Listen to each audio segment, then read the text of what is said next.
14 minutos, 18h14, Radar de Notícias ao vivo. Participe e mande sua mensagem, 99507-6900. Já comigo no estúdio, o vereador Edmilson Souza, ele que preside a Comissão Especial de Estudos sobre a Proguaru na Câmara Municipal. Boa noite, vereador Edmilson. Boa noite, Pedro. Boa noite, toda a sua equipe. Mais uma vez, obrigado aqui pela oportunidade e estamos sempre à disposição.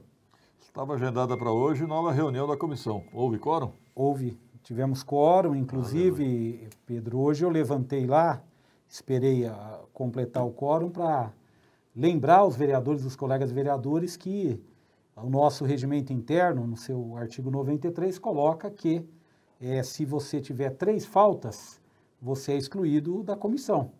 Então hoje eu dei uma relembrada lá, dizer, só não é bagunçado, não é desse jeito. 3 faltas consecutivas? Consecutivas. Já era a segunda, né? Não, mas já tinha gente que estava pertinho ali de chegar na terceira. E aí foi um corre-corre lá para poder justificar, porque você pode justificar, né? Para poder justificar as ausências, porque eu acho que tem que ser levado a sério. Os trabalhadores da Proguaru estão acreditando, estão esperando ali da nossa comissão uma posição firme, né? Não pode ser um negócio... E fora, o presidente da Proguaru, a gente falou tanto dele, e o dia que ele vai... A base do governo se retira, não aparece, fica feio, né? Esvaziaram de propósito, né? Mas hoje tivemos quórum, sim. E aí, qual foi o resultado hoje? Hoje nós conseguimos avançar, Pedro, porque ouvimos os trabalhadores que foram eleitos daquela comissão, voltaram para falar sobre o referendo, porque tem muita gente acompanhando essa questão do referendo e com uma visão distorcida, né? E o presidente do sindicato, o Pedro Zanotti, também esteve, onde nós queríamos ali ouvir dele, porque nós temos uma lei municipal que cria a CPN, que é a Comissão Permanente de Negociação. É uma lei municipal, então é obrigatório qualquer tema que vá fazer mudanças passar por esta comissão, é obrigatório por lei. E essa questão da Proguaru, eu fiz questão de registrar a pergunta e o Pedro, presidente do sindicato, respondeu, que é a questão de não foi chamado nenhuma reunião, não passou pela CPN. O sindicato até agora, Pedro, para você ter uma ideia, não foi comunicado. De absolutamente nada. Eles foram convidados a participar de uma reunião que discutiria o PDV, mas chamaram uma assembleia da categoria e a categoria decidiu por não participar de reunião sobre PDV, porque as pessoas não querem o PDV, querem manter os seus empregos, né? Então, hoje foi produtivo, os 2 depoimentos, a questão do referendo, na fala ali dos representantes da comissão, a gente percebeu que existe uma movimentação forte. Eu acho que o governo está subestimando a capacidade de mobilização. Essas pessoas coletaram 30 mil assinaturas de um abaixo-assinado e coletaram mais de 12 mil assinaturas agora, muito mais. Só que eles são tão organizados, Pedro, que eles já fizeram uma triagem. Então, o negócio é extremamente organizado, eles vão concluir com mais de 12 mil pessoas assinando com o número do título, tudo certinho, além dos 30 mil que eles já tinham feito. Se eu conheço a tática do governo, eles vão querer questionar a legitimidade das assinaturas. Então, mas aí não cabe ao governo, muita gente fazendo confusão, não cabe ao governo legitimar. Não, mas ele pode... Cabe à Justiça Eleitoral. Mas ele pode questionar, peticionar. Não, ele pode peticionar, mas a Justiça Eleitoral precisa conferir. Se a Justiça Eleitoral aceita o pedido, que o trâmite é esse, ela aceita o pedido, ela pode, óbvio, aceita o pedido, faz o conferimento e diz, olha, essas assinaturas não batem. Porém, a própria comissão já fez um pente fino. Entendi. E precisa de 8 mil. Para não correr esse risco. Tem 5 mil a mais. Então, ou seja, numa margem aí de erro altíssima, né? Então, eu acho que esse risco eles optaram corretamente por não correr, por não ficar à sorte de repente, faltar assinaturas. E outra coisa é o seguinte, não é uma petição que vai passar pelo crivo dos vereadores e nem pelo crivo do prefeito. É só ler lá o artigo 36 da Lei Orgânica do município, é muito claro. É encaminhar para a Justiça Eleitoral. E outra questão, que as pessoas falam, mas o que isso vai resolver na prática? A partir do momento que encaminhou para a Justiça Eleitoral e abriu um procedimento pedindo o referendo sobre uma lei, essa lei não pode ser executada. Já fica sob júdice. Fica sob júdice, porque vai ter um referendo. Então, ou seja, o governo subestimou a capacidade. Na minha opinião, a base do governo na Câmara acha que está resolvido, que a fatura está liquidada, já era, e vamos tocar a vida para frente. Não é assim. Na verdade, tem muito jogo para ser jogado. Hoje nós tivemos um momento curioso da reunião que foi feita uma proposta pelo vereador Brinquinho, com a minha total concordância, de que a FIP fosse chamada. O técnico da FIP, o presidente da FIP, ou o técnico que coordenou os trabalhos em Guarulhos, fosse chamada para poder explicar o relatório de 47 páginas deles, né? Porque tem um item, por exemplo, Pedro, que fala de dívidas com fornecedores e impacto. Essa pergunta, que é uma pergunta que tem que ter um embasamento, né? Ou seja, devemos para tanto, por aquele motivo, as dívidas são do período X, Y, Z, o impacto é este, a falta de material, não podemos comprar, tudo isso poderia. Eles responderam, tiveram a capacidade de responder essa pergunta, ou de discorrer sobre esse tema, em 6 linhas.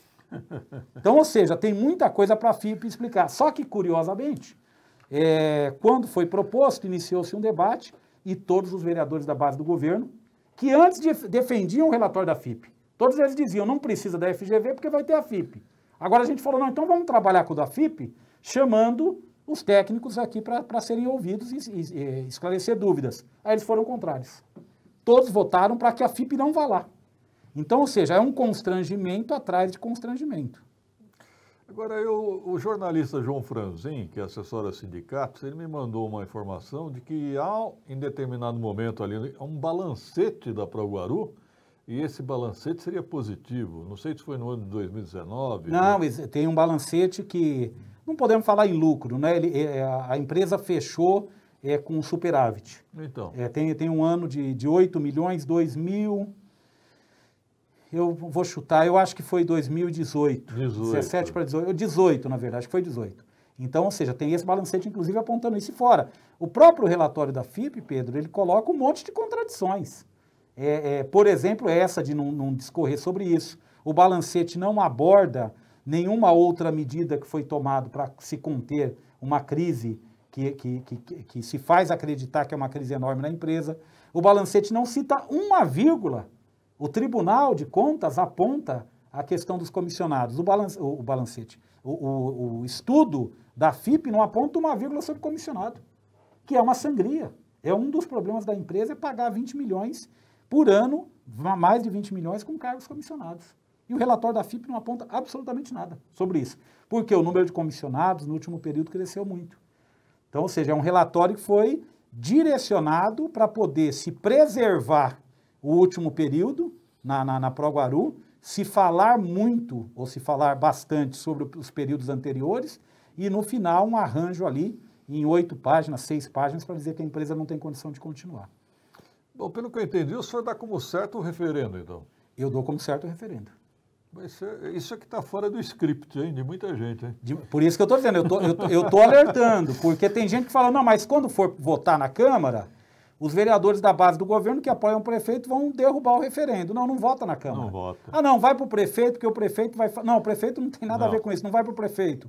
Vai para onde? Basta o protocolo, e o protocolo não é conferido pelo Legislativo. Não vai nem para o MP, né? Não, direto para a Justiça Eleitoral. Ela sim, porque imagina, tinha gente falando, não, mas as assinaturas serão conferidas aqui na Câmara. Não, nós não temos condição de conferir. Não. Porque quem tem o banco de dados, inclusive de assinaturas, é o Tribunal Eleitoral, o Tribunal Regional Eleitoral. Eu aposto que o governo vai tentar questionar a legitimidade das assinaturas, aí a Justiça Eleitoral, mas vocês já tomaram esse cuidado, né? Sim. Não, das assinaturas tá ok, e mesmo que o governo faça esse movimento, ele precisa achar 6 mil assinaturas irregulares. Que eu estou dizendo que tem uma margem de 5 mil, então ele precisa achar 6 mil assinaturas. Primeiro. Segundo, mesmo que você diga que há irregularidades na assinatura, que eles podem utilizar, o que vai acontecer? Tem que fazer um conferimento. Enquanto confere, a lei não pode ser aplicada. O senhor me permite uma ideia? O senhor deveria instituir uma votação digital nisso aí. Eu tenho um projeto de lei, tenho um projeto de lei que está há 12 anos na casa. Na verdade, foi um projeto inspirado numa iniciativa do senador Suplicy, no Senado, quando era Senado, para criar mecanismos de consulta de forma digital. Exato. Que é muito mais prático, né? E esse projeto está engavetado lá há muito tempo na Câmara. Muito tempo. Tento fazer andar. Boa lembrança, Pedro. Vereador, eu vi que amanhã vai ter sessão a partir das 14 horas e há um requerimento seu sobre a coleta de lixo. O que o senhor está questionando? Na verdade, a coleta de lixo, Pedro, se mudou o horário, se alterou horários com uma comunicação muito falha. Então, nós queremos saber essa alteração de horário ela tá beneficiando os moradores ou não?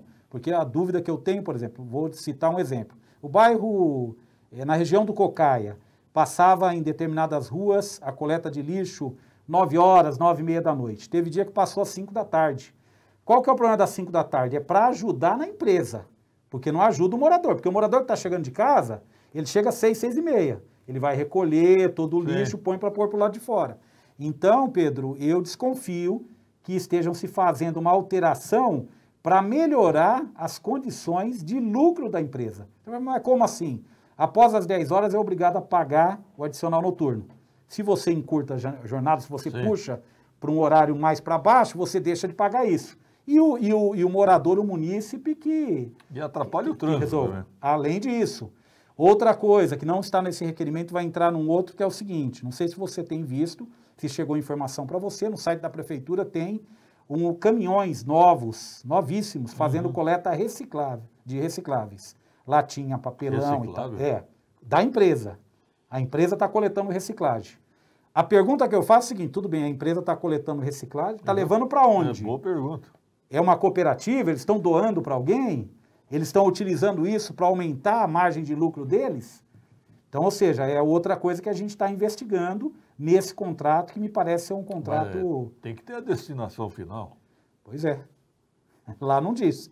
Aliás, tem um roteiro de bairros que faz a coleta nesses horários. E nós recebemos, né, Carla, essa semana a reclamação ali da Praça 8, tá bom, né? O pessoal dizendo que não houve coleta. Realmente algumas queixas estão chegando. Pedro, eu não sou contra, pelo amor de Deus, não sou contra a coleta seletiva. Eu só acho o seguinte, que a coleta seletiva deva gerar renda para quem precisa. Essa empresa já tem um contrato bastante, eu diria, generoso com a prefeitura.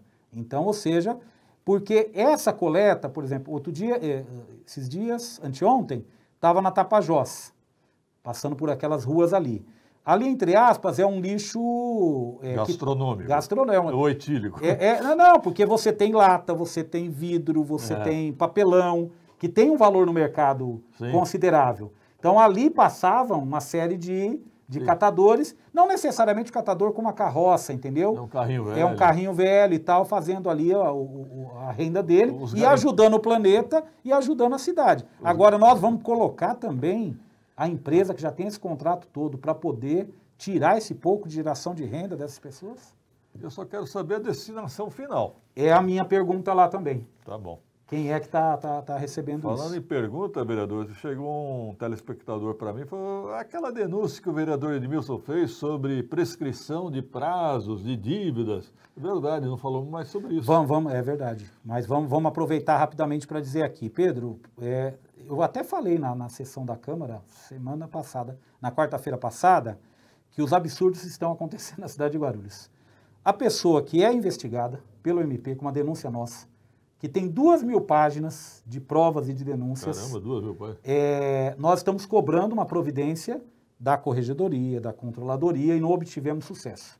Nós fomos ao MP. Nada? Nada. Nem sindicância? Não, fez a sindicância, mas não conclui nunca. Não conclui nunca. Aí sempre prorroga, né? Sempre vai prorrogando. E aí veio, o MP entrou, nós mandamos lá, fizemos uma formalidade junto ao MP, o MP entrou. E eu continuei pedindo requerimentos de informação sobre o tema.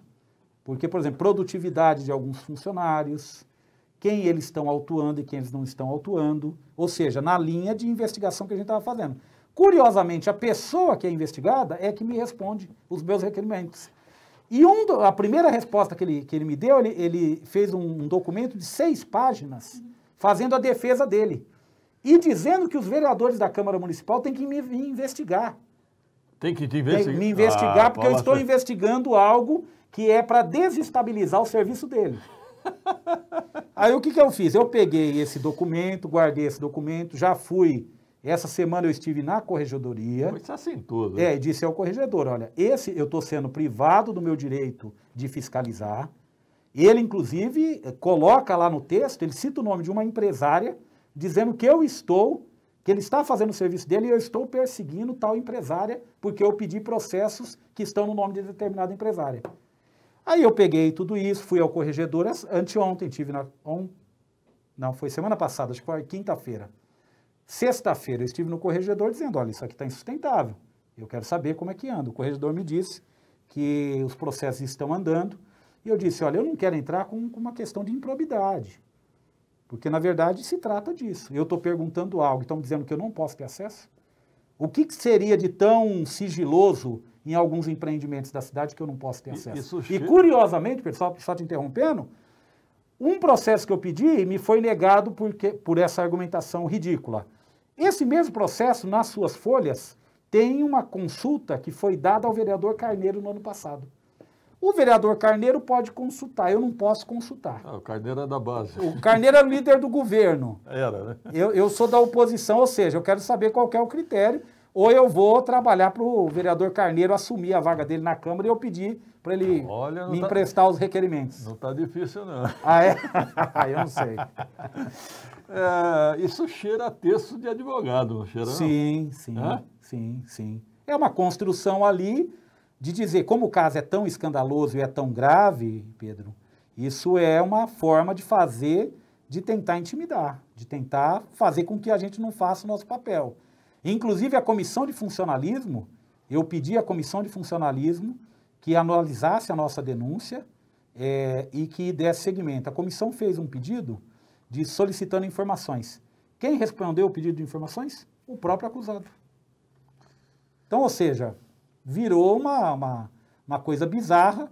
Eu vou entrar com um procedimento judicial para poder ter acesso a essas informações e nós vamos saber exatamente o que estão escondendo. Vamos lá, no bairro dos Pimentos passava por volta às 14 horas, agora passa às 7h30 da manhã a coleta do lixo. Luiz Celso Santana. Luiz Celso Santana não era do PT? Eu acho que era. 7h30 da manhã, muito cedo, né? Sim. Coleta de lixo é muito cedo, 7h30 da manhã. Não, você vê, passava às 14, você alterar das 14 para 13 ou das 14 para 15, faz sentido. Está dentro da margem, mas e fora, Pedro, vamos combinar? Mesmo uma coleta às 14 horas é uma coleta irregular. Por quê? Porque, na verdade, você não coloca às 14. Quem está em casa coloca. 16. Ou você coloca mais tarde ou você coloca muito cedo. Esse lixo exposto também é um problema. Mas a lei não disse que a partir das 16 horas tem que colocar o lixo? Não tem horário? Não, eu acho que não. Não, aí é o bom senso, é o que eu estou te dizendo. Você não pode, o trabalhador que sai de manhã, ele vai pôr 6h30, 5 horas da manhã, a hora que ele sai. Toda mudança de empresa de coleta acontece essa distorção, né? O senhor faz bem. Qual é o nome do consórcio? É Limpa Guarulhos? Limpa Guarulhos. É piada pronta, não? Eu estou vendo muita sujeira nesse contrato do Limpa Guarulhos. Falando em sujeira, vereador, eu preciso de uma resposta de um requerimento que o senhor fez, acho que o ano passado, sobre uma placa fantasma. Lembra dessa história? Que não estava isenta de multa. Lembro. Veio a resposta.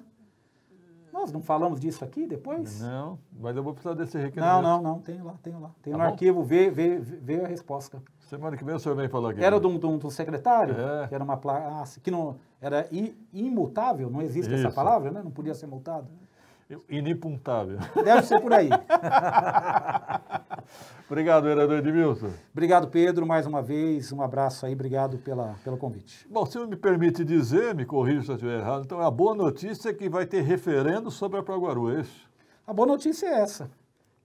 Porque não tem como eu diria, não tem para onde correr, na verdade. Porque tem muita gente apostando que o referendo depois vai passar pelo crivo político. Não tem crivo político. Cumpriu as assinaturas. Não passa nem pela Câmara, nem pela Prefeitura, nem pelo Ministério Público. Nem pelo Ministério Público. A Prefeitura pode questionar, mas aí... Só que se ela questiona, ela legitima o pedido. Legitimando o pedido, a lei tem que estar sob júdice. Tem que analisar o mérito, né? Exatamente. Interessante, hein? Obrigado, vereador Edmilson. Até uma próxima oportunidade. Obrigado. 18h33, produção. Rápido intervalo.